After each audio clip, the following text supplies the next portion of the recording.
ये भी बता दूं कि इसमें एफआईआर में आजम साहब का नाम नहीं है। एफआईआर में उनका कोई नाम नहीं था, सिर्फ गवाहों के ही कहने पर और उनके खिलाफ ये कार्रवाई और ये सज़ा उन्हें दी गई है। तो इस केस में तो गवाहों को इतनी ज़्यादा इम्पोर्टेंस दी गई कि सिर्फ गवाहों के कहने पर एफआईआर में नाम न होते हुए भी उन्हें सज़ा हुई। और डेट ऑफ बर्थ वाला जो केस था उसमें हमने सारी गवाहियाँ दी, यहाँ तक कि मतलब डेट ऑफ बर्थ का हमारे पास उस वक्त का डिस्चार्ज सर्टिफिकेट भी मौजूद है जिसमें अब्दुल्ला के जन्म का समय तक दिया हुआ है उसी हॉस्पिटल का। ये और सबसे बड़ी चीज़ ये है कि डेट ऑफ बर्थ में हमने मैटरनिटी लीव का सर्टिफिकेट भी दिया है, लगाया है, जो कि प्रमाणित है डायरेक्टर ऑफ हायर एजुकेशन से, उच्च शिक्षा विभाग के निदेशक से, इलाहाबाद से प्रमाणित है। वो भी यहाँ जमा किया, उस पर कोई ध्यान नहीं दिया गया, नज़रअंदाज किया गया।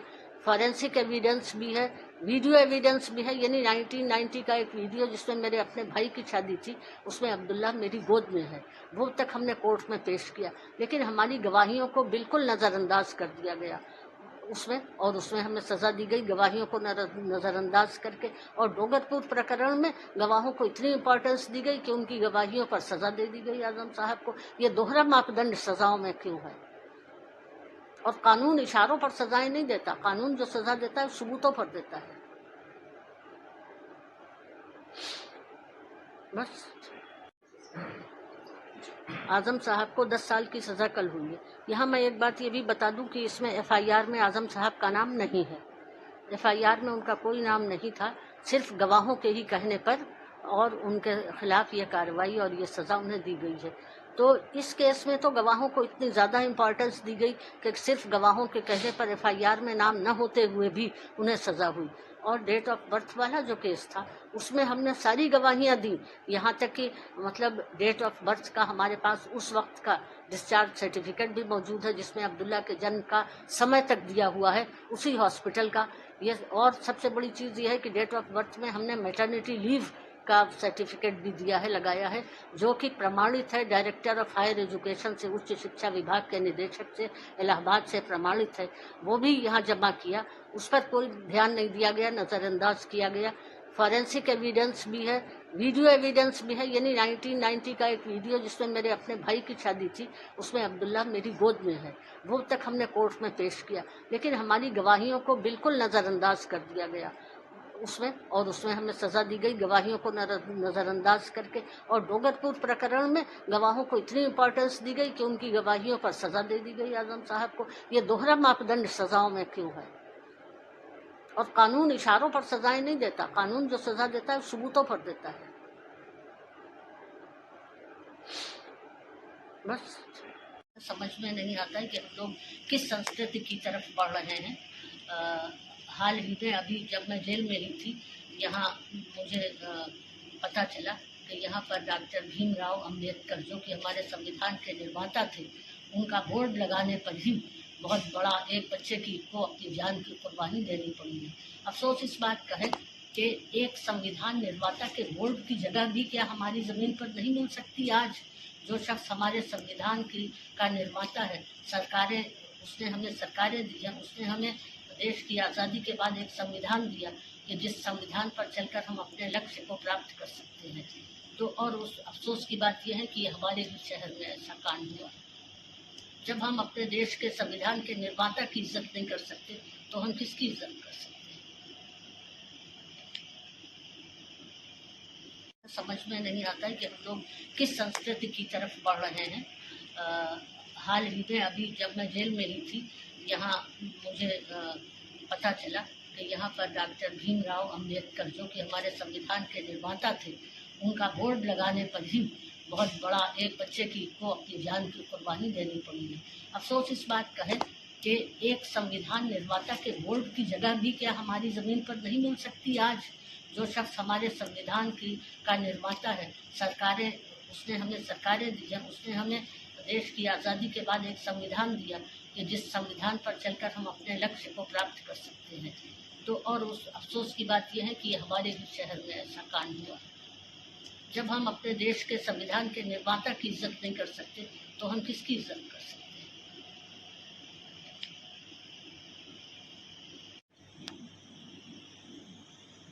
क्यों आज प्रेस कॉन्फ्रेंस बुलाई, क्या कहेंगे? देखिए, मेरे और मेरे परिवार के खिलाफ सजाओं का जो एक सिलसिला जारी हुआ है वो नाइंसाफ़ी की एक चरम सीमा है। हमें अफसोस है कि हमें इस आज़ाद हिंदुस्तान में इंसाफ के लिए दर दर भटकना पड़ रहा है और हमारे साथ जिस कदर नाइंसाफ़ी भी हो सकती थी उतनी नाइंसाफ़ी हो रही है। अभी कल ही आज़म साहब को डोंगरपुर के प्रकरण में 10 साल की सज़ा सुनाई गई है। यहाँ मैं ये कहना चाहती हूँ कि डोंगरपुर में जिस ज़मीन पर कमज़ोर वर्ग के लिए आवास बने हुए हैं वो सरकारी ज़मीन थी, जिस पर के कोई मकान नहीं थे, बल्कि सिर्फ नींवें भरी हुई थी या ऐसे ही छप्पर पड़े हुए थे। उन्हें हटाकर आवास बनाए गए, लेकिन उससे आज़म साहब का ज़ाती तौर पर कोई ताल्लुक नहीं था। आज़म साहब सरकार में थे वो, और ये अखबारों में ऐसा आया है कि आज़म खां के इशारे पर वो आवास तोड़े गए। तो कानून इशारे नहीं देखता है, इशारों पर सजाएं नहीं होती हैं, कानून में तो सबूत चाहिए होते हैं। आज़म खां साहब के विरुद्ध कौन सा डकैती का ऐसा चीज़ साबित कर पाए हैं? कोई भी डकैती को कोई चीज़ उनसे बरामद नहीं हुई, कुछ नहीं हुआ। और दूसरी बात यह है कि इन आवासों को बनवाने का आदेश डीएम की तरफ से दिया गया, एडीएम की तरफ से दिया गया, जूडा के जरिए बनाए गए। तो इन लोगों के लिखित आदेशों पर ये आवास बने हैं। क्या इन लोगों के विरुद्ध कोई कार्रवाई नहीं हुई? अगर आज़म साहब के विरुद्ध सिर्फ इशारे पर कार्रवाई हो सकती है, सजा हो सकती है, तो तत्कालीन जो डीएम, एडीएम और जूडा के जो अधिकारी थे जिन्होंने ये आवास बनाए डोंगरपुर वाले, उनके विरुद्ध कोई कार्रवाई क्यों नहीं की गई? दूसरी चीज़ ये है कि सरकारी पैसे से आवास बने, डीएम के आदेश पर आवास बने और सरकारी ज़मीन पर आवास बने। ऐसा कौन सा गुनाह आज़म साहब ने कर दिया कि उन्हें 10 साल की सज़ा सुनाई गई? अगर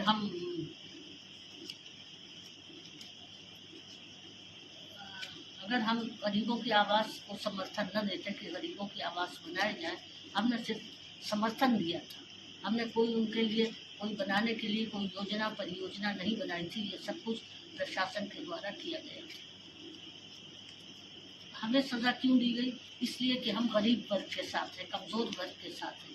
अगर हमने अपनी कोठियाँ बनाई होती दिल्ली, लखनऊ में और बड़ी बड़ी जगहों पर, बॉम्बे में, तो शायद हम सबसे बड़े देशभक्त कहलाते।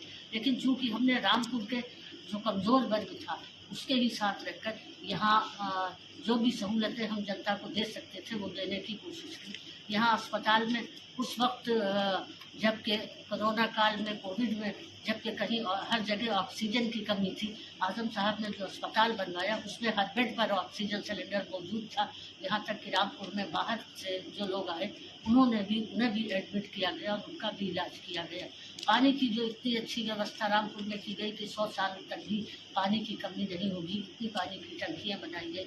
इन सारे कामों को नज़रअंदाज इन सारे कामों को सज़ा देते वक्त नज़रअंदाज किया गया है। केवल आज़म साहब की छवि बिगाड़ने के लिए ही ऐसे फैसले दिए गए हैं। दूसरी चीज़ ये है कि ऐसे फैसलों से खुद न्यायपालिका की छवि भी धूमिल होती है। जनता का एतमाद, जनता का विश्वास भी न्यायपालिका में कम होता है। इस बारे में हमने पहले भी कहा था कि 16 अप्रैल का ये जो अखबार में, दैनिक जागरण में छपी हुई खबर है कि 21 सेवानिवृत्त जो रिटायर्ड न्यायाधीश हैं उन्होंने चीफ जस्टिस ऑफ इंडिया को पत्र लिखकर ये कहा है कि न्यायपालिका को कमज़ोर करने की कोशिशें की जा रही हैं। न्यायपालिका पर अनुचित दबाव बनाए जा रहे हैं। कुछ राजनीतिक दल, कुछ राजनीतिक गुट, कुछ ऐसे लोग न्यायपालिका पर अनुचित दबाव बनाते हैं जिससे न्यायपालिका कमज़ोर हो और जनता का विश्वास न्यायपालिका में कम हो। जब जाहिर है जनता का विश्वास न्यायपालिका पर कम होगा तो फिर संविधान तो अपने आप ही उसमें संविधान भी कमज़ोर होता है और जो लोग संविधान को भी नुकसान पहुंचाना चाह रहे हैं वो लोग न्यायपालिका को भी